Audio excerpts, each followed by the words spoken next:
Hey everybody, Alex Kozora, SteelersDepot.com, back to do another video talking about the current 53-man roster of the Pittsburgh Steelers.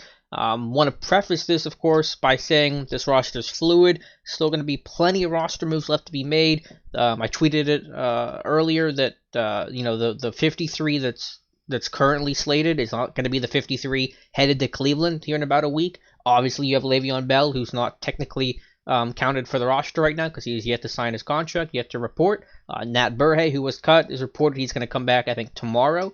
So some procedural stuff going on there, and who knows what else happens over the span of the next couple of days. Waiver wire cuts, any other, vested veteran stuff, any other kind of procedural moves the Steelers might have to make. It's going to slightly change the construction of the roster and the names that are on it. And then obviously let's see who gets signed to the practice squad. So a lot that we don't know yet, but of course we have much more information than we did before Saturday's deadline for the cutdown. So we're going to jump into the roster, kind of just go over it briefly, my initial thoughts. We'll go position by position like usual. And of course, let me know your thoughts as well. For the quarterbacks, this is right off the top. You get to the biggest storyline here. Landry Jones has been cut for Josh Dobbs. It's unclear exactly who's going to be the number 2 behind Roethlisberger, whether that's Dobbs or Rudolph. But right now that doesn't matter. Right now Landry Jones has been cut for Josh Dobbs, and I'll admit it straight up. I was wrong. I expected Landry Jones to become the number 2. I thought his job was pretty safe. Now, way back when the draft first happened, Rudolph got selected, I thought, hey, maybe you could open up that competition. Maybe Jones' spot isn't safe, but no doubt about it, these last 2 to 3 weeks, I kind of shifted and went, okay, well, Landry Jones seems to have that spot locked up. Not the case. So I was 100% wrong about that. No, you can yell at me, and you're totally justified in it.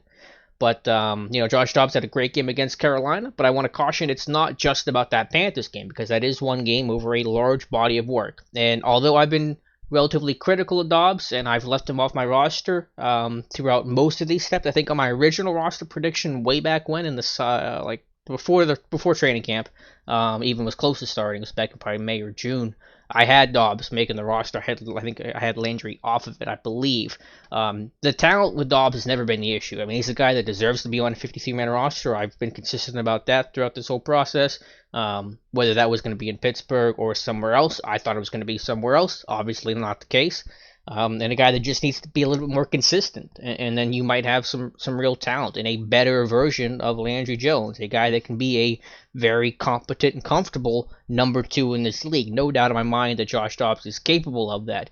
And, obviously you saw some of the glimpses of that, and it ended with the Carolina game, which was fantastic. But it's so much more than just that one game that gets Josh Dobbs that roster spot to beat out a veteran and a guy that they trusted in Landry Jones. So that's definitely, I think, to me, the biggest surprise. I think to most people, the biggest surprise. Because even if you wanted Josh Dobbs to beat out Landry Jones, I think most Steeler fans would admit to themselves that it looked unlikely that that was going to be the case. But obviously, that's what happened.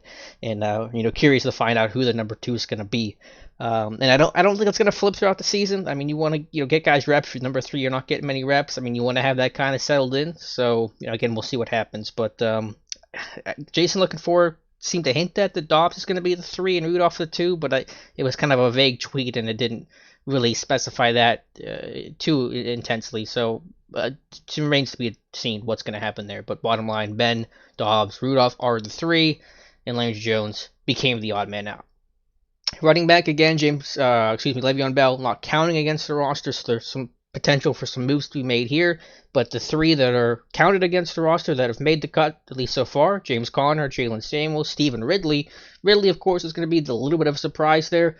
He looked good against Carolina in the finale, but missing all of that time, you thought that might hurt him. But again, enough of a body of work, but with what he's done in the NFL in his totality, he's been in the league for, 6 years now, and obviously what he did with Pittsburgh last year, in his call up and call back, I guess, to the Steelers, gave the team some comfort. So Fitz Toussaint becomes the odd man out, and again, once they traded for Ryan Switzer, and that kind of sewed up the kick return spot, Toussaint really didn't have a big role at this point, and I thought Jalen Samuels has done enough and offers you that unique ability as a receiver that most running backs don't do.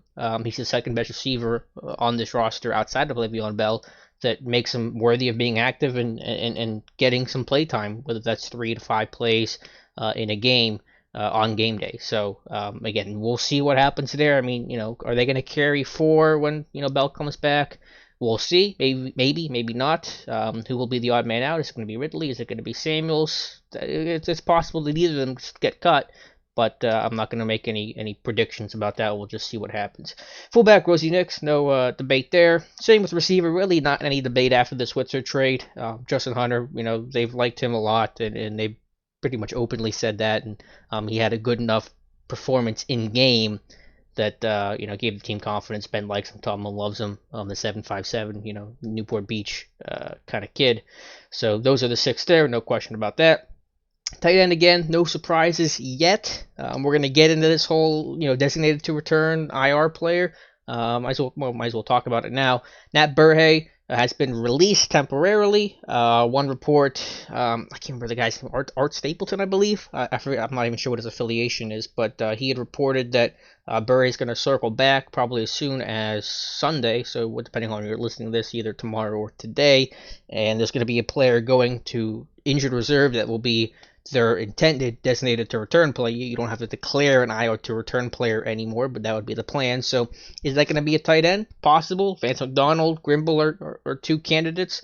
Maybe Grimble's more likely than McDonald, because Tomlin at least said McDonald was a partial participant, and obviously it could come at a different position. Probably more likely it comes at a different position, but we'll get to that a little bit later on in the video. But those are your 3: McDonald, Jesse James, Xavier Grimble.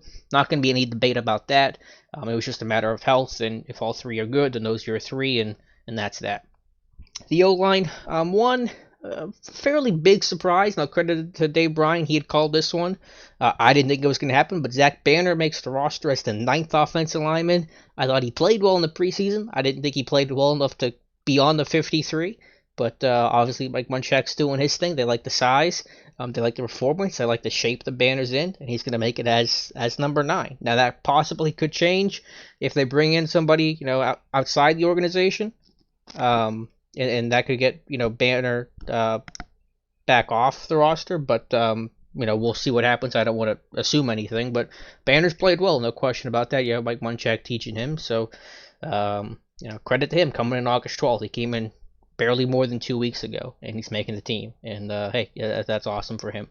Defensive line, super predictable. Hayward, Tuitt, Hargrave, Alulu, Walton, McCullers. There was really almost no doubt about that. As soon as McCullers' play was elevated, and you realized this is a different version of Dan McCullers this year than we've seen in the past. So again, no surprises there. At outside linebacker, Keon Adams being cut. Now, Keon Adams is probably one of the couple guys that I just became kind of too comfortable with just slapping on my roster because I had him making it and didn't probably think that one enough, think it through enough. And while I think he had a good preseason, the one issue for him was just, can he finish the plays? He had, I think, 11 pressures, which led the Steelers, but I don't believe he had a sack in the preseason. And you want to see guys that are capable of finishing the play. And so, again, could he circle back? Could he be practice squad? Possibly. But, with the emergence of Ola Adeyne in his great camp and preseason, and obviously that hamstring does not appear to be a major issue, he's earned that spot. And it was great to see Adeyne, who's been consistently excellent. And, if he wasn't going to make the 53, you kind of sit there and ask yourself, what does an undrafted free agent have to do to make the team? Because, there's really no hole in Adeyne's game. The dude's still only 20 years old, plays really advanced for his age and for where he's at. So happy to see Adeyne make it. Absolutely deserves it. Inside linebacker, no big surprises there. The question was LJ Fort going to make it or not? Fort, for now, sticks around. He could be a yo-yo guy if they need spots. That's been the case in the past, I believe, but not a lot of surprises. You knew Matthew Thomas was going to make it. He locked up his spot against the Panthers, and again, it's a question of just how much they're going to use him. It's not a question of if they would use him. It wasn't a question of if he was going to make the team. It was just a question of exactly what role and how many snaps they're going to put in place for him.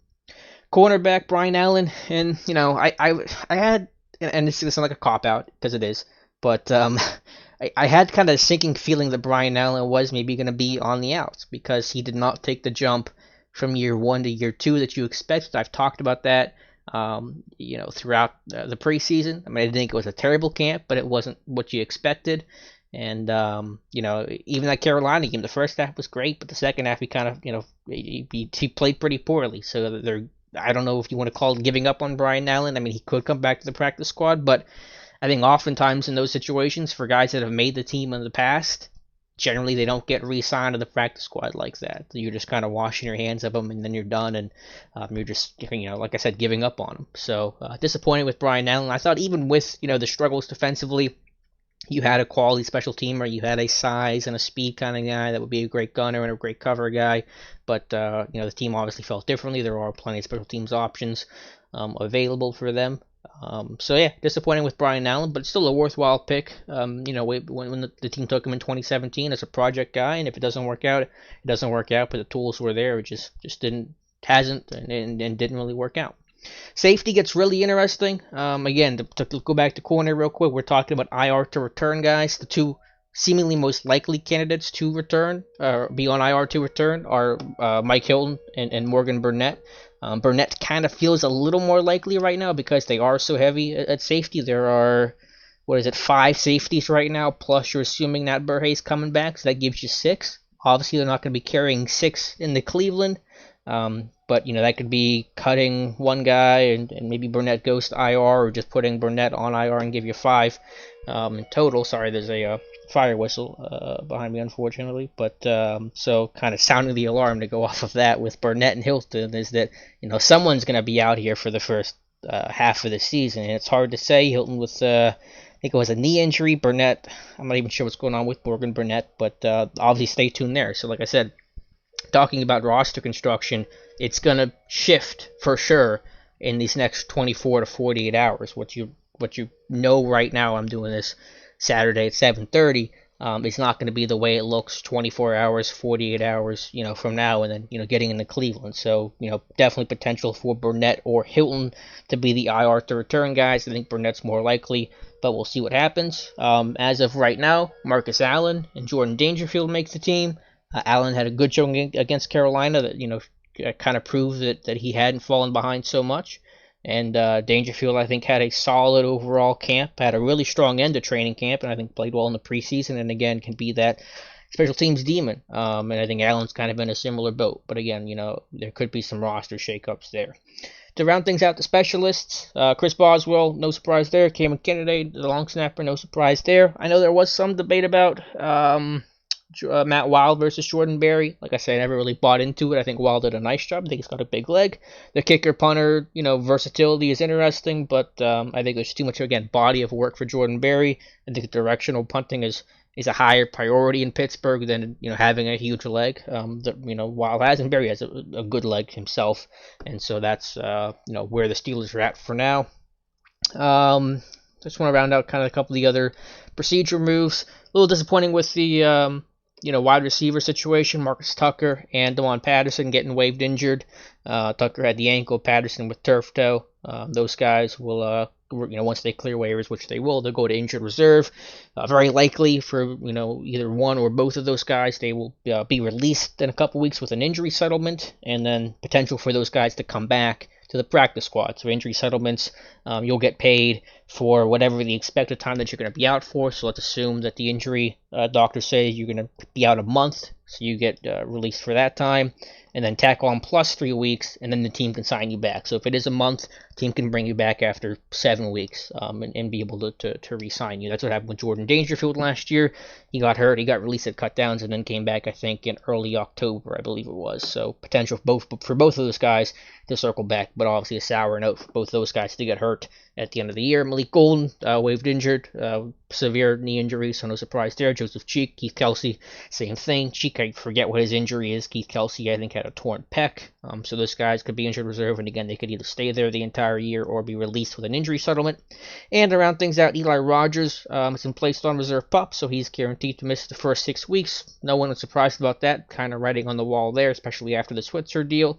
Again, with the suspension, he will serve that. Eli Rogers will during week 1. It will will not count against him for when he returns. He'll serve it again while he's on reserve pup, and we'll see what happens mid-season. If he gets cut out, right, that's possible, but who knows what the roster's going to look like, in 6 weeks' time. Plus, it might not even be 6 weeks. It's whenever he's eligible to come back after 6, but he might not be fully healthy, or he's got to get back into practice, so the team will have some time to activate him even after 6 weeks. So again, biggest surprises there, definitely Landry Jones. The Brian Allen one was surprising. Burhay was initially surprising, but now that it makes sense, if they're going to bring him back with the way that they've done it with Steven Johnson, and I think even LJ Fort in the past, so procedure moves there. But lots to talk about. Love to get your thoughts, whether you're listening on YouTube, Steelers Depot. Follow me on Twitter at Alex_Kozora. Thank you guys so much for listening, and we'll talk to you soon.